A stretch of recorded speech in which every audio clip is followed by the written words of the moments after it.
Hello, Tessa. Hi, Tom. We have a new member here. We do. So our last one, we talked about Bella.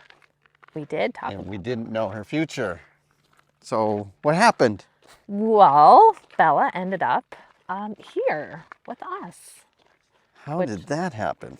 Well, it ended up being a win-win for everybody involved, but owners decided that we were the best home for her under the circumstances, and we decided that she would be a good fit here for training, that she'd probably get along well in a herd, one of our existing herds, and owners were leaving in days. So everybody kind of had to make a quick decision, and for Bella, I think it was the best possible outcome. We're certainly happy to have her here. She's been here for about a week now, almost exactly a week. Mm-hmm. Yeah, so that's exciting. And the timing of getting her was a little crucial. They were tearing down a barn on their property, and we weren't sure how she was going to handle the extra chaos that was going on. So we had like 2 days, 2 options. Yes, we chose to get her sooner rather than later, which was a feat in and of itself, given the fact that both of our trucks had a check engine light on at the time, and we had to fix my truck. Yep. Which we did. We had to make sure the trailer was sound because it hadn't been used. We hadn't used the trailer for a while, so we quickly got truck and trailer up and running, and were able to go and get her, and she was very good. Let's talk about that. Let's talk about getting up there. We backed the trailer up to the yard, and we had that one session, so I was confident at least that we were going to get her loaded. I just didn't know. We didn't know how she was going to be when she got closed in. Yeah, that was the unknown. You had worked with her in the session that we did the previous Sunday, and got her loaded onto a smaller straight load trailer, and she was pretty good about that. Hi, Breva. But we weren't sure how she was going to do when we went to close the back door of the trailer, and we were unsure of whether or not we were going to close her in the divider. Right, and tie her. And tie her, and we decided that, so she did load pretty easily, because you were handling her. I don't think it would have gone easily. Well, and I just established that connection right away again, and I think I didn't spend more than 5 minutes doing that, and had her up to the trailer, and she was already going in. So really, I mean, I think it took us longer to park the trailer than it did to load her. Yeah, I think it did too.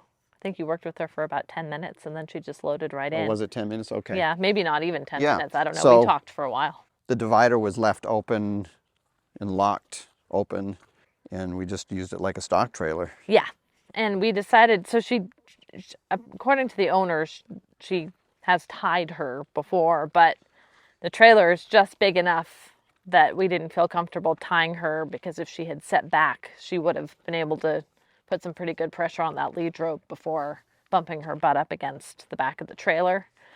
And we didn't feel comfortable shutting her in the divider, because she was just uncomfortable enough in the confines of the trailer that we felt like she was going to be uncomfortable with that added confinement. So we opted to just take her halter off and let her ride loose in the trailer with both of the dividers, or the divider tied back. And the moment we took the halter off, she turned around, I think, to face backwards, which is how most horses like to travel. Yeah, and she seemed comfortable, though. She did. We didn't have any... Oh, no, we did throw a flake of alfalfa in the back. Did you say that already? No, I didn't. Yeah, but we did. But she started eating right away, which surprised everybody, because we thought she would be anxious enough that she wouldn't be interested, and she was. She was fine, and we didn't feel any additional movement back there when we were traveling. And hi, Breva. Now she meets me at the other side. She's so sweet. Hi, Breva. Breva the thoroughbred. Yeah, so it was an uneventful trip, and then unloading her into the pen, we just backed the trailer up, and she did well, and seemed to like the view. She's like, "Ooh, this is new out here." Yeah. The interesting thing is she actually didn't make a peep the entire hour, over an hour long trailer ride. And then when we got onto the property and we were driving across the property over to the area where we were going to let her out, she started pawing at the back of the trailer pretty persistently, as if to say, "This is good. Let me off here." Yep. So, Let me off at this stop. yep, she didn't. She was a very good passenger until we got on the property, and then she got a little bit impatient. But she seems really happy. She does spend a lot of time gazing out at the mountains and. Well, and you put Sadie and Fancy next to her, not in with her yet, but right next to her, and she likes that. It seems that they all like each other. Indeed. They seem like three little peas in a pod, actually. It's quite cute. It is cute. So what should we talk about? We were going to talk about something we're going to be addressing at our upcoming seminar in a few days. How can we relate that to Bella?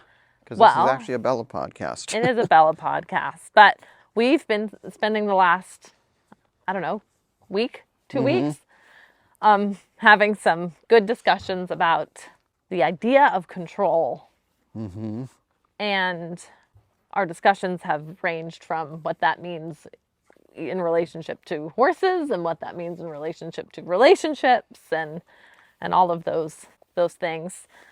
We were talking about control, what it means, what it looks like, and what that has to do with connection.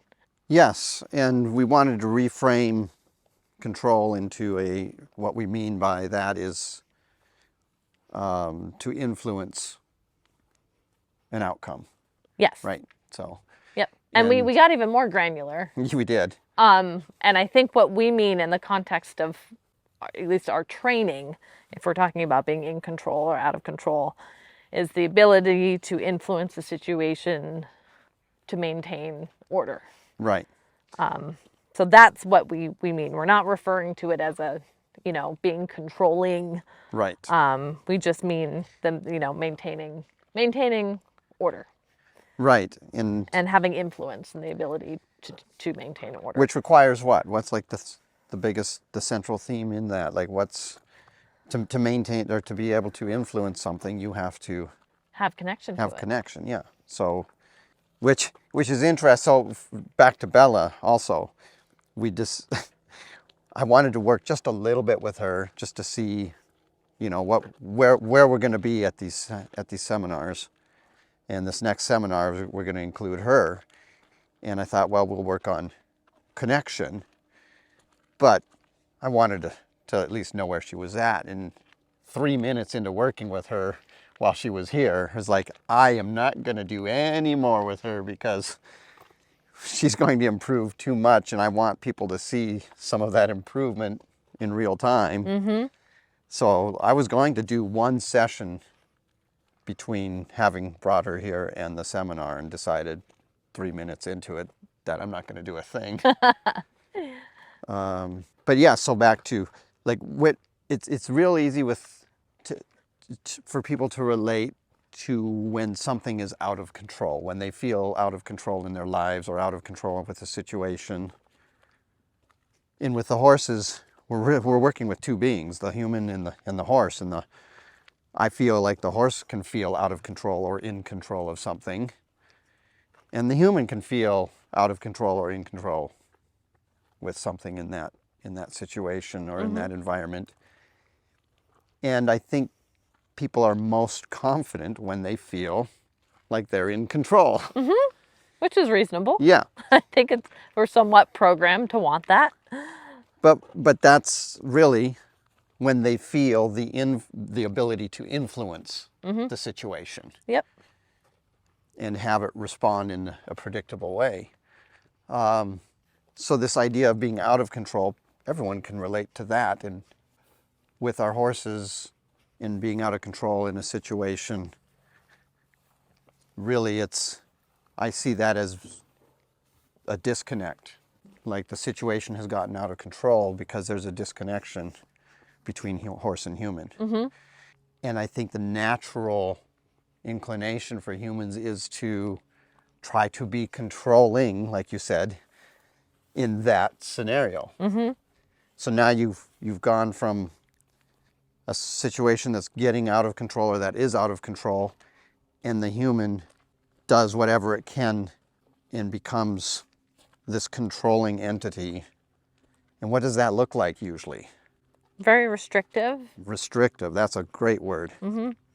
And so, Well, if you try to, we yeah, start forcing things. I if you think force in the and absence of connection mm-hmm, and the ability to influence a situation, mm-hmm, we start to try and force things. force, yep, and that goes along with the restriction too. Mm-hmm. So restricting and forcing. Yep. And that also tends to lead to having showing less respect. But Yeah, that could be a topic for another but time. but But okay, you tend to have in those situations the person that's making an effort to control the situation tends to focus more on the outcomes they are seeking than the autonomy of the other human or animal on the receiving end of it. Mm-hmm. And So so if this is a fear-based thing, which usually it is, mm-hmm. the horse is reacting to something in fear. What does that do to the horse, especially a sensitive one, when you start having restrictions and forcing in an anxious environment? It usually escalates things. It escalates the fear. It escalates the anxiety. It escalates the discomfort. Right. So all the energy that's going into the system from the human at trying to be controlling, don't do this, and do this and do that, is fed into an anxious mind. Mm-hmm. And that anxious mind is what's feeding the anxious behavior. Mm-hmm. And so then the anxious behavior just gets bigger and bigger. Mm-hmm. And it becomes a who's going to win this battle, who's going to be the strongest. Yep. And usually the horse will be the strongest. Yep. Or if they're not, they end up having a mental breakdown, which Yeah. we've seen. So if the horse does not use physical force to exert freedom and autonomy, they oftentimes, it'll have a pretty significant negative impact on their psychological well-being. Mm-hmm. We could see this with Bella when we saw her for the very first time. We saw this anxious mind and a lack of connection. And I was like, there's no way I'm going to overpower her. Yeah, she's a big girl. Yeah. The connection is the point it fell apart in these examples. So do we want to talk a little bit about what that looks like and how that contrasts to this controlling type of mechanism where the energy from the human is feeding an anxious mind and the anxious mind is feeding an anxious behavior, and the anxious behavior just gets bigger and bigger because it's getting more restricted, and You're not giving it any place to go at that point. You're basically providing a container mm-hmm. for emotions we don't want, which is only going to result in more of those emotions Mm-hmm. because you're not giving the horse the opportunity to process through them and feel a different emotion. All And right. so, and I feel like I'll just speak to what we saw in Bella when we met Bella, Mm-hmm. who I think is just kind of the epitome of that. Mm-hmm. Is that she would go through the motion. So she led, she'd back up. You could catch her. It wasn't easy, but you could do it, and she would tolerate you putting a halter on. But she not only didn't know to look to people for a connection, Mm-hmm. she would avoid it. Like her Mm-hmm. experience with people, whatever it was, we don't know, Mm-hmm. was such that it resulted in her actually actively avoiding connection with people. Yeah. She'd stop her feet, allow you to approach and put a halter on, but she still does this because we haven't worked with her. She takes her head away. Mm-hmm. Feet will stay still, Mm-hmm. but she'll take her head and she'll put her head over the fence, or she'll put her head in the corner. And that is her expression of discomfort because the mind was never addressed. She was worked with enough, and the consequences, unfortunately, were probably significant enough Mm-hmm. that she learned that stopping her feet was the path of least resistance, but she's still expressing how she feels about people, and how she feels about people is she doesn't feel that we're going to do anything good for her. Right, and people become the source of discomfort Yep. in her mind. Yep. And the only way to comfort is to go away from that, Yes. to go away from the human. So when given a choice right now, Mm-hmm. she will be away from us. Mm-hmm. If she has a choice, she will be away from us. If we take the choice away, she won't fight if you don't put a lot of pressure on. She won't fight it.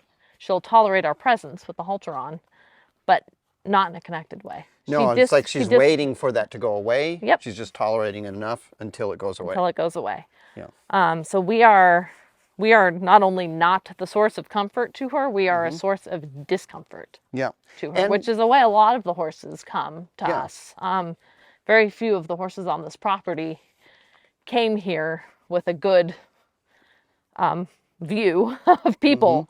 Most of them were either had no idea what people were or had had a negative experience and sought to get away. And it's interesting, like, there's no right or wrong on or different approaches. They're either effective or they're not, and some of them, well, they're either effective or they're not, and they're efficient or they're not. So through repetition of exposure to the human or any other source of discomfort, if it's not at a severe level, if it's a tolerable level, they just show that they are uncomfortable, but they're not really trying to leave. Through repetition, the approach and retreat type of thing, they will often become either comfortable with it or at least not uncomfortable, maybe neutral. And I suppose that might be considered comfort. Is the absence of discomfort comfort? Maybe, I guess. Could be. It could be. It's not necessarily pleasure, but it could be comfort. comfort. Yeah. That doesn't mean connection. Right. So just approach, retreat, over and over again can help a lot. Just exposure to that. But if there is a problem, or even if there isn't, I would much rather establish connection where they are not only comfortable with your presence, but desire it and seek it and value it. I don't know where I'm going with that. I just throwing that in there. And so I guess in the seminar, we're going to show that. We're going to show how her tendency, you'll be able to see that there's a discomfort as you approach. And you're going to see, you could see progress probably just by approaching and retreating that way. But I also know that this horse, when we got there, I think she had carrots. So I thought, well, what would this horse be like if every time you approach with carrots? That is a way for them to, I don't know if I want to really explore this avenue. But if you approached every time with carrots, now you're becoming, you hold something they value, potentially, especially if they like carrots a lot. And they'll start associating those carrots with you.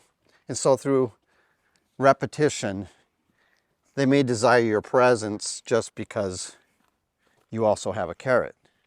So that's more than just exposure therapy. That's creating some value. We don't do that, although we don't withhold treats from our horses, but we're not trying to strategically use treats for anything. We just like to give treats to treat them. Yes. So what are we going to show in the seminar? I'm just trying to think out loud here. Well, we're going to show the discomfort with energy that's naturally there. But in this realm of connection, being noticed, valued, and understood, is there another way we can be valuable or be seen more valuable to her in a controlled environment without using treats? I mean, if you think about what are they valuing the moment that they're uncomfortable? Comfort. Yeah, and I think we talked about this in the first podcast, but that's the whole idea, is they value comfort. And if you try to avoid discomfort, you're never going to make progress on them seeking you unless you're only trying to bait them with a carrot. And I'm not discounting that, but it's not, you don't have to do that. What you do is when you see that they're a little uncomfortable with your presence, you don't have to make them a lot of uncomfortable, but just noticing that they're uncomfortable. And then if they're searching for comfort, just staying with them. Don't ask them to do anything. Don't put more pressure on them. Just stay with them, mirror them. Basically letting them know you're there. This is the way I see it. You're just letting them know you're there. And what they think about you and that you're going to do, you're going to wait for that opportunity to prove them that they were wrong. And that is the moment they look at you. For whatever reason, they're looking away from you. And then when they look at you, instead of getting closer and saying, oh, good job for, like they're seeking a little distance from you at that point. And when they look at you, you say, there's where you were wrong. You thought I was going to come and get you. I'm actually going to step back. And reward that. Give you the space you desired. Yep. And what are we rewarding there? We're rewarding the fact that they looked at us. Yes, which is the first step to Connection. So that's what we're rewarding in the beginning, is any sign of them looking to us. Yeah, so giving us priority, whether it's just even with their eyes. We don't even care why they did it. Yep. We're just going to, when that opportunity, when the horse takes the opportunity to look at you, that's the instant you need to provide them. You dispense all the comfort they desire, however that would look to them, not to us. Because some people might think, well, okay, then that's when you should go and give them the carrot or the scratches or the thing. No, they were wanting space. Yep. And so if that's what they want, give them the space the moment they prioritize you. Without you forcing it, you're just creating these opportunities for them by giving them that freedom. Yes, because we're facilitating their desire to connect to us. Because if they don't desire to connect, they're never going to connect. Yeah, and we're not going to force a connection. So we're trying to establish a connection. The only way we can establish a connection with a being that has started off this relationship wanting to be disconnected is to invite them to connect with us enough and reward that enough times that they start to see us as comfortable. Yeah, and comfort. Yeah, as comfort. As the bringer of comfort. Yep. Yeah. Because it doesn't even matter if they look to us with a desire to connect, or they look to us like, what are you doing? It doesn't matter when they look to us. If we provide them the comfort they seek at that moment, through repetition, they're going to start seeing us as consistent providers of comfort. And so now we're being much more predictable to them. If we're not predictable to them, then they won't trust us. So just that repetition of, boy, every time I look to them, they actually give me what I had desired. And they naturally start getting more comfortable with you just because you gave them that. And then once they're not uncomfortable with you approaching them, they actually start looking to you more. And then you can build on that. You can get closer. You can maybe interact in a different way. Maybe go up to them and at that point and touch them, which happened pretty quickly with her because she wasn't an unhandled horse. But that's what we'll build on. And what that turns into is, as you increase your energy, whether you walk up to them a little bit more brisk or walk into their space, enter their pen, they actually start seeking you more.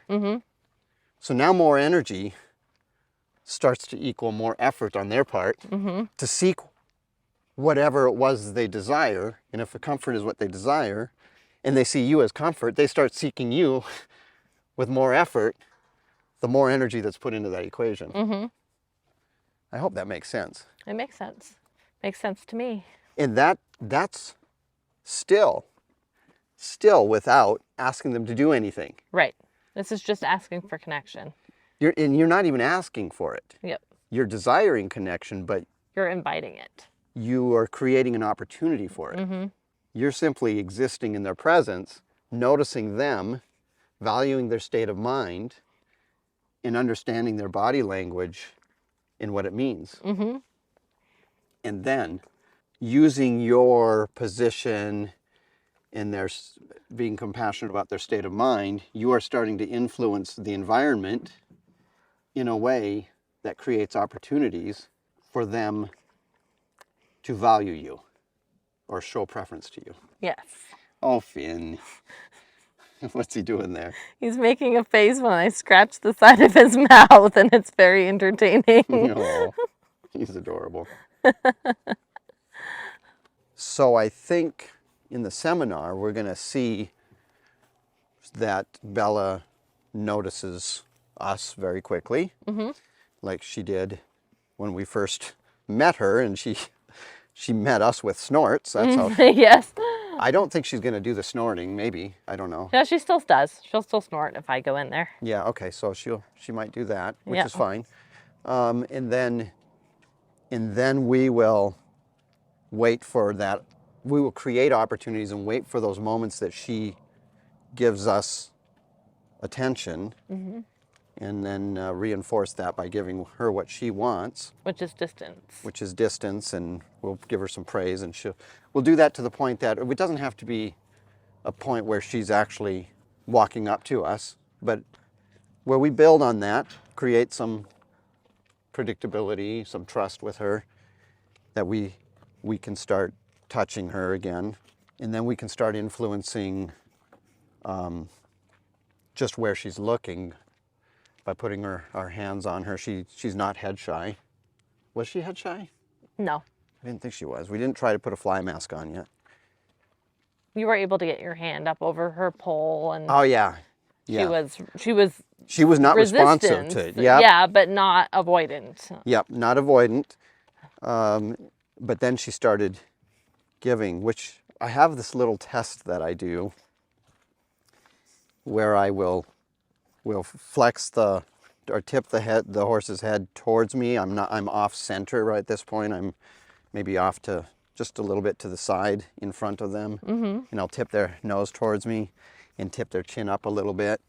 So it's not a natural resting space, but if they're able to just keep their balance there and stand still while I do that, which she was able to. I don't think I did this test with her yet though. So this will be interesting.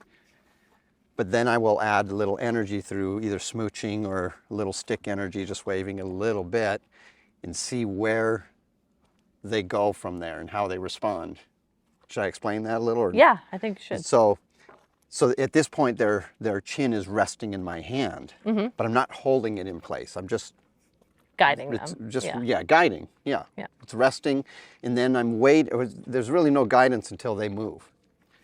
And so the question is, will they take their head away from out of my hand at that point to align it with their balance in their body?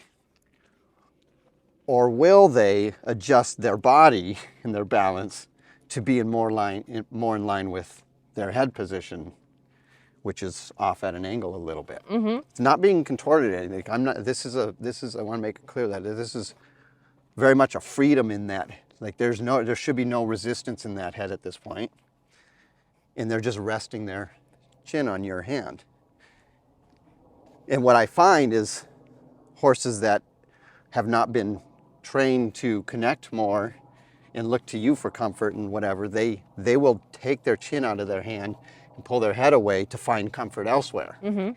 Either just with their head and they don't move their feet, they just want to like get away from that energy, or it'll be severe enough where they actually move their feet away and leave.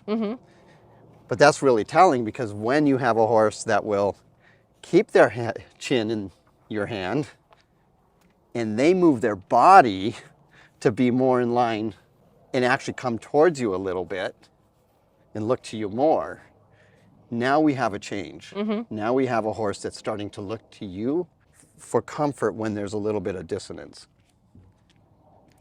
And that's a huge test. It is a test, and it's a mindset test. It is a mindset test, Yeah. because we're really not asking for much. In fact, I'm not asking the horse for anything. I simply have the head at an angle that they normally don't rest with their head off to an angle. They rest with their head straight, or relaxed downwards or whatever. I'm not forcing it at all. But when I create a little bit of energy by smooching and energizing the stick or whatever it is, it takes them from this passive state into what we're calling the search state. And what they're searching for is consonant. They're searching for that dissonance to go away and have a place of rest. And if they naturally are inclined to look away from you to find that, they will. And you're the source of energy at this point because the smooching is coming from you. So that's more likely for them to put their head away and maybe move their feet. And so when you have them, when you've gone through enough of this process of connecting with them and them seeking you, it's fun to watch them in those moments seek you more instead of take their head away. It doesn't even have to require them moving their feet, just shifting their balance towards you a little. Like, oh, what did you want? Are you speaking? It's pretty cool. It'll be fun to see when Bella reaches that point. Yeah. And when they do that, that to me, that's a sign of their mind coming to you, right?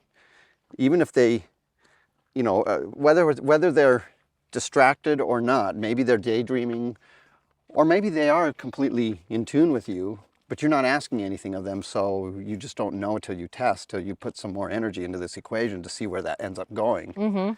When you see that go towards you, to me, these are the starting points of having a horse trot up to you or canter up to you, is when they start looking to you from a distance, and then when you're close to them and you can just add a little energy to the equation, they look to you some more.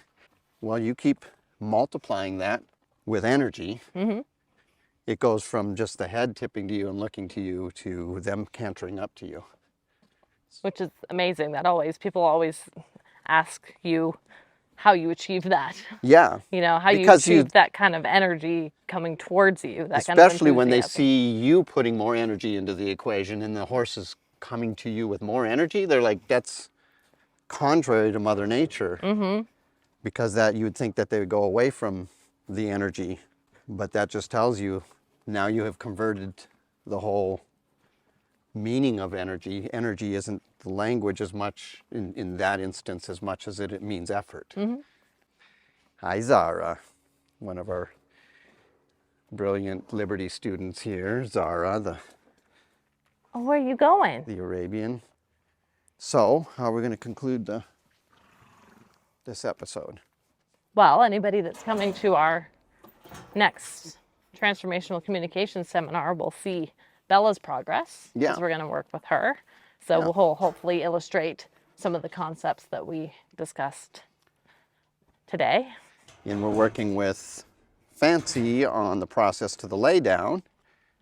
And she was at the point she was forming what we call the tripod. So people will get to see the progress there and where it goes.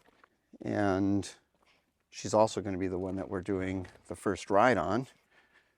So yeah, it'll be fun for people to meet Bella and see the progress in the other Fancy and Sadie. And learn more about connection, our central theme. And we'll do a podcast following that event and probably talk about how that went.